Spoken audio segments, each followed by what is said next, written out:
सम्राट विक्रमादित्य यांना पुत्ररत्न प्राप्त झाले होते. त्या काळच्या प्रथेप्रमाणे स्वाभाविकच अनेक ज्योतिषी राजाकडे आले. नवजात बालकाचे भविष्य सांगू लागले. सरतेशेवटी मिहिर नावाचा एक ज्योतिषी तिथे आला. मात्र त्याने अत्यंत दुःखी अंतःकरणाने राजपुत्राचे भविष्य कथन केले. तो म्हणाला, महाराज, मन घट्ट करा, कारण मी जे भविष्य सांगणार आहे त्याने माझ्यासह आपल्या सर्वांनाच दुःख होणार आहे. पण मला खरे तर बोलायलाच हवे ना, म्हणून मी हे सांगत आहे की या बालकाला वयाचे 18व्या वर्षी मृत्यू येणार आहे. अर्थातच राजाला ही गोष्ट आवडली नाही आणि यापूर्वीच्या कोणत्याच ज्योतिषांनी ही गोष्ट राजाला सांगितली नव्हती आणि त्यामुळेच रागाच्या भरात राजाने या ज्योतिषाला खूप काही भले बुरे ऐकवले आणि त्या दिवसापासून राजपरिवार चिंतेत राहू लागला. 18 वर्षे त्या राजकुमाराची परोपरीने काळजी घेतली गेली. त्याचे आरोग्य, त्याचे खाणे पिणे, बाहेर जाणे, प्रत्येक गोष्टी अगदी काळजीपूर्वकच केल्या जात होत्या. पण काय म्हणतात ना, तसे झाले. जे व्हायचे ते झालेच. वयाच्या 18व्या वर्षी राजकुमार मृत्यू पावला आणि त्या ज्योतिषाने सांगितल्याप्रमाणे त्याचा मृत्यू एका जंगली वराहामुळे झाला. ही बातमी आली मात्र आणि राजा राणी, सर्व प्रजा, सगळेच जण अगदी दुःखात बुडून गेले. पण त्यानंतर काही दिवसांनी मात्र राजाने त्या ज्योतिषाला आपल्या दरबारात बोलवले व तो म्हणाला, ज्योतिषी महाराज, मी तुम्हाला तेव्हा खूप वाईट बोललो. तुमचा वाईट पद्धतीने अपमान केला. मी राजकुमाराची खूप काळजी घेतली, पण शेवटी जे व्हायचे तेच झाले. तुमचे भविष्य खरे ठरले. मी हरलो, तुम्ही जिंकलात. त्या ज्योतिषाला तर हे ऐकून खूप दुःख झाले. तो म्हणाला, महाराज, मी हरलो असतो ना तर मला खरंच खूप आनंद झाला असता. आणि हे जे माझे जिंकणे आहे ते जिंकणे माझे नाही, तर या शास्त्र आणि खगोल विज्ञानाचे आहे. राजा म्हणाला की आता माझा आपल्या विज्ञानावर पूर्ण भरोसा बसला आहे. खूपच विश्वासही आहे. आपले विज्ञान खरे आहे आणि यातील आपले ज्ञान पण सत्यच आहे. आपल्या या ज्ञानाचा मला सन्मान करायचा आहे. म्हणून मी आपल्याला राज्यातील सर्वात मोठा पुरस्कार आपल्या राज्याचे मानचिन्ह म्हणजे वराहाचे चिन्ह देऊन करत आहे.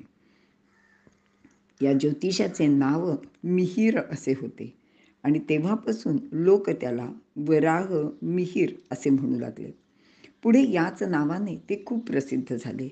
यांचा जन्म उज्जैनमधील कपिथा गावी इसवी सन 505 मध्ये एका ब्राह्मण कुटुंबात झाला. ज्योतिषशास्त्राचे शिक्षण त्यांना आपल्या पित्याकडून मिळाले होते. महान खगोल विज्ञानी आणि गणितज्ञ आर्यभट्ट, जे कुसुमपूर म्हणजे आताचे पटना शहर इथे होते आणि तिथे त्यांचे कार्यही चालू होते. त्यांची कीर्ती ऐकून हा वराह मिहिर त्यांना भेटायला तिथे गेला. तेथे ते आर्यभट्ट यांना भेटले व ते त्यांचे सर्व संशोधन कार्य पाहून खूप प्रभावित झाले. मग त्यांनी तेथेच राहून ज्योतिष आणि खगोल विज्ञान यांचा खूप अभ्यास केला आणि तेच आपल्या जीवनाचे ध्येय निश्चित केले. मग तेथील शिक्षण पूर्ण झाल्यावर ते उज्जैनीला आले. उज्जैन हे त्यावेळचे संस्कृत शिक्षणाचे फार मोठे केंद्र होते.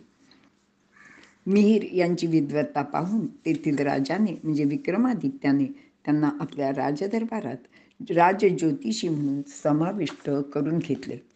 वराह मिहिर यांना वेदांचे सखोल ज्ञान होते. कोणतीही गोष्ट पूर्ण खात्री पटल्याखेरीज ते कधी स्वीकारत नसत.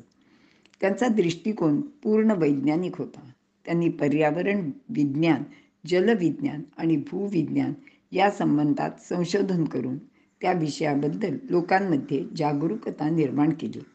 त्यांनी सांगितलेल्या काही महत्त्वाच्या गोष्टी एक असे आहे, कोणती तरी एक अशी शक्ती अस्तित्वात आहे जिच्यामुळे वस्तू जमिनीवर चिकटून राहतात. याच विचारावर आधारित पुढे गुरुत्वाकर्षणाचा शोध लावला गेला. तसेच दुसरी गोष्ट, झाडांची रोपे जमिनीखाली पाणी आहे हे सिद्ध करतात आणि त्यामुळेच झाडांची वाढ होते. यांनी अनेक पुस्तकेही लिहिली. संस्कृत भाषा आणि व्याकरण याबाबत ते खूप दक्ष होते. त्यांचे लिखाण सहज सुलभ असल्याने खगोल विज्ञान या विषयाकडे लोकांचे लक्षही गेले. तसेच त्यांनी ज्योतिषशास्त्रामध्ये स्वतःचे एक वेगळे स्थानही निर्माण केले आहे. यांची प्रमुख ग्रंथसंपदा अशी आहे: 1. पंचसिद्धांतिका, 2. बृहत्संहिता, 3. बृहज्जातक. ते ज्योतिष विद्येबद्दल म्हणतात की ज्योतिषविद्या एक अथांग सागर आहे. तो सहजासहजी कोणाला पार करता येणार नाही. परंतु माझा ग्रंथ जणू एक सुरक्षित नाव आहे. तो वाचून त्याचा जो अभ्यास करेल त्याला हा सागर पार करता येईल.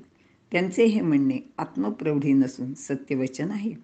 कारण आजही त्यांच्या या ग्रंथांना ज्योतिषशास्त्रामध्ये विशेष असे स्थान आहे. जणू तो ग्रंथ रत्नच आहे.